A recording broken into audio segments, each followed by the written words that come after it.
Hello and welcome to my channel. In this video, we will discuss about the poem Rain on the Roof, जो कि class 9th की book की third poem है and इसे लिखा है quotes किनी ने. So let's start. When the humid shadows hover over all the starry spheres, and the melancholy darkness gently weeps in rainy tears, what a bliss to the pillow of a cottage chamber bed, and lie listening to the patter of the soft rain overhead. So, जैसा कि हमें title से पता चल रहा है, poet जो है इसमें रेन के बारे में बात कर रहा है. रेन ऑन द रूफ, छत के ऊपर गिरने वाली बारिश की बूंदों के बारे में बात कर. तो पोइट कहता है फर्स्ट स्टेंजा में, when the humid shadows hover over all the starry spheres. Here humid shadows का मीन्स होगा क्लाउड्स. ओके, ह्यूमिड मीन्स होता है जिसमें नमी हो. ठीक है, तो नमी किन में होती है? बादलों में होती है. बादल जो होते हैं, क्लाउड्स होते हैं, वो फुल ऑफ वाटर होते हैं, पानी से भरे होते हैं. तो ह्यूमिड शेडोज, और उनको पोइट ने एज ए ह्यूमिड शेडोज बताया है. ओवर मीन्स होगा मूव करना, चलना, या हम कह सकते हैं एक तरह से मंडराना. Over all the starry spheres. Starry spheres का मीन होगा sky which is full of stars. आसमान जब तारों से भरा होता है. तो पोइट कहता है कि जब रात में एट नाइट जब आसमान पूरा तारों से भरा होता है, तो जो ब्लैक क्लाउड्स हैं, जो डार्क क्लाउड्स हैं, वो पूरे आसमान में छा जाते हैं. And the मेलनकली darkness gently weeps in rainy tears. यहाँ पोइट कहता है कि जो मेलनकली मीन्स होता है सैड, डार्कनेस मीन्स अंधेरा, वीप्स मीन्स रोना, इन रेनी टीयर्स. सो पोइट कहता है कि जो नाइट की वजह से जो डार्कनेस है, वो डार्कनेस बहुत सैड है, और सैड हो करके वो रेन की जो ड्रॉप्स है, रेन की ड्रॉप्स की फॉर्म में अपने जो आंसू है वो बहा रही है. जेंटली वीप्स इन रेनी टीयर्स, बारिश की बूंदें जो है उनकी फॉर्म में रो रही है. मेलनकली डार्कनेस, डार्कनेस जो कि बहुत उदास है, वो बारिश की बूंदों के रूप में अपने रो करके अपने आंसू बहा रही है. Okay, now let's see the next lines. What a bliss to the pillow of a cottage chamber bed, and lie listening to the patter of the soft rain overhead. So cottage chamber means होगा, cottage means होता है छोटा कमरा. Okay, तो chamber का किसी cottage में, cottage के किसी चैम्बर बेड में. सो हम यहाँ पे कह सकते हैं कि रूम, रूम के जो बेडरूम है उसकी बात पोइट कर रहे हैं.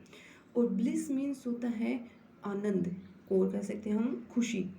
ठीक है, सो पैटर मीन्स होता है साउंड. वो रेन ड्रॉप्स के गिरने की वजह से जो साउंड प्रोड्यूस होता है, साउंड जो क्रिएट होता है, उसको कहते हैं पैटर, जो बूंदों की गिरने की आवाज़ होती है. अब जब बारिश की बूंदें छत पर गिरती हैं, हमारी छत पे हो सकता है कि बारिश की बूंदें गिरे तो आवाज़ नहीं आती हो, लेकिन जो छतें टिन की बनी होती हैं उनके ऊपर जब बारिश की बूंदें गिरती हैं तो उनकी टप टप गिरने की आवाज़ आती है. सो पोइट कहता है कि what a bliss to the pillow of a cottage chamber bed, and lie listening to the patter of the soft rain overhead. तो पोइट कहता है कि अपने बेडरूम में तकिए के ऊपर सो करके ऊपर छत पे गिरती हुई सॉफ्ट रेन की जो आवाज़ है उसको सुनना बहुत ही सुखदायक होता है, बहुत ही आनंददायक होता है, बहुत ज़्यादा ही खुशी उसे मिलती है उस बारिश की बूंदों की आवाज़ को अपने कॉटेज चैम्बर के बेड पर सो करके सुनने में. Okay, every tinkle on the shingles has an echo in the heart, and 1,000 dreamy fancies into busy being start. So यहाँ पोइट कहता है एवरी टिंकल, टिंकल मीन्स होता है शॉर्ट साउंड, जो छोटी साउंड निकलती है बारिश की बूंद गिरने से. On the shingles, shingles means होता है रेक्टेंगुलर टाइल्स, आयताकार टाइल्स होती है जिनका यूज़ किया जाता है छतों के ऊपर. सो जब हर एक शिंगल के ऊपर, हर एक बूंद के जो आवाज़ बूंद गिरने पर जो आवाज़ निकलती है, जो आवाज़ प्रोड्यूस होती है, has an echo in the heart, तो वो पोइट के हर्ट में गूंजती है। इको मीन्स होता है गूंजना। तो एक तरह से पोइट जो है वो बारिश से बहुत ज़्यादा ही इन्फ्लुएंस है, हम कह सकते हैं। बारिश की जो बूंदों की आवाज़ है उनको सुनने से उसके हर्ट में भी वो आवाज़ें उसको सुनाई देने लग जाती है। बारिश की बूंदों की आवाज़ उसके दिमाग में गूंजने लग जाती है। And 1,000 dreamy fancies into busy being starts. So dreamy fancies यानी काल्पनिक सपने जो होते हैं, इनटू बिजी बीइंग होता है ह्यूमन बीइंग, जो क्या होता है किसी ना किसी काम में लगा रहता है। तो पोइट कहता है कि जब वो शिंगल्स पे गिरती हुई, टाइल्स के ऊपर गिरती हुई बूंदों की हर एक आवाज़ जो है वो उसके हार्ट में एक इको, एक गूंज पैदा करती है, और उसकी वजह से एक ह्यूमन, एक पर्सन जो कि बिजी रहता है, उसके दिमाग में हजारों सपने और कल्पनाएं आना शुरू हो जाती हैं। ऐसा हमारे साथ भी होता है, क्योंकि जब बारिश होती है तो हम और कोई वर्क नहीं कर सकते, हम सिर्फ घर में बैठ जाते हैं। एक बार के लिए सारी जो एक्टिविटीज़ होती हैं वो एक तरह से स्टॉप हो जाती हैं, और उस टाइम पे हमारे दिमाग में भी हमारी जो भी पास्ट मेमोरीज हैं उनके बारे में, और जो भी हमारी कल्पनाएं होती हैं हम उनके बारे में सोचने लग जाते हैं। Now, and 1,000 recollections weave their air threads into woof as I listen to the patter of the rain upon the roof. So again, 1,000 recollection means होगा past memories, जो पुरानी यादें होती है। वीव का मीन्स होता है बुनना। देयर एयर थ्रेड्स का मीनिंग हुआ हवा के धागे। इनटू वूफ मीन्स होता है कपड़ा। जब हम धागों को ताना बाना बुन करके कपड़ा बना देते हैं, दैट इज वूफ, उसे वेफ्ट भी कहते हैं। सो पोइट कहता है कि जो हजारों यादें हैं वो, उनके जो धागे हैं वो एक दूसरे में ताना बाना बुन करके एक इमेज बना देते हैं। देखो कपड़ा तो बनाएंगे नहीं, यहाँ पे क्या बनाएंगे, जो हजारों यादें हैं, अलग अलग यादें, वो पोइट के दिमाग में आती हैं और वो मिल करके एक इमेज, एक पिक्चर उसके दिमाग में क्रिएट कर देती हैं। As I listen to the patter of the rain upon the roof, जब पोइट रूफ के ऊपर गिरती हुई रेन की बूंदों की आवाज़ को सुनता है तो उसके दिमाग में हज़ारों जो रिकलेक्शंस हैं, हज़ारों जो यादें हैं वो उसके सामने आ जाती हैं, और वो एक पिक्चर उसके सामने क्रिएट कर देती है। Now, in memory comes my mother, as she used in years ago to regard the darling dreamers. Ere she left them till the dawn. Oh, I feel her fond look on me.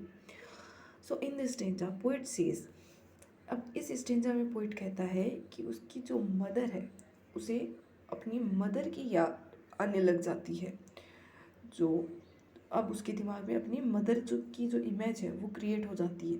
And she used in years agone, और फिर वो अपनी mother के बारे में बताता है कि वो क्या करती थी। ईयर्स अगोन मीन्स बहुत सालों पहले।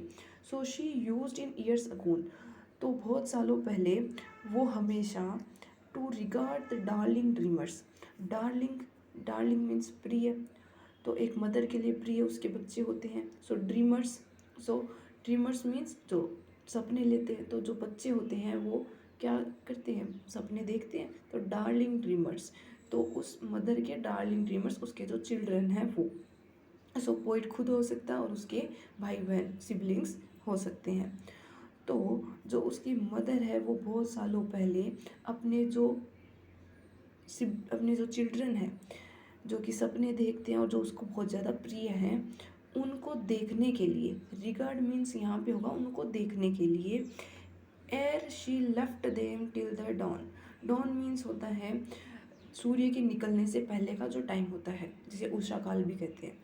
तो she left them till the dawn, तो उनको डॉन होने तक छोड़ने से पहले, दैट मीन्स कि मॉर्निंग होने से पहले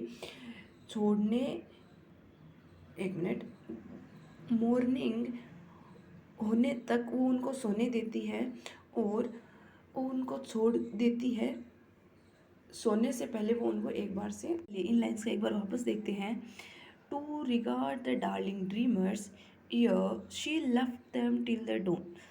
सो यहाँ पे पोइट ये कहना चाहता है कि उसकी जो मदर है वो रात में सोने से पहले अपने जो डार्लिंग ड्रीमर्स थे उनको एक बार के लिए देख कर जाती थी, एंड वो उनको सुबह होने तक फिर सोने के लिए छोड़ देती थी. ओके.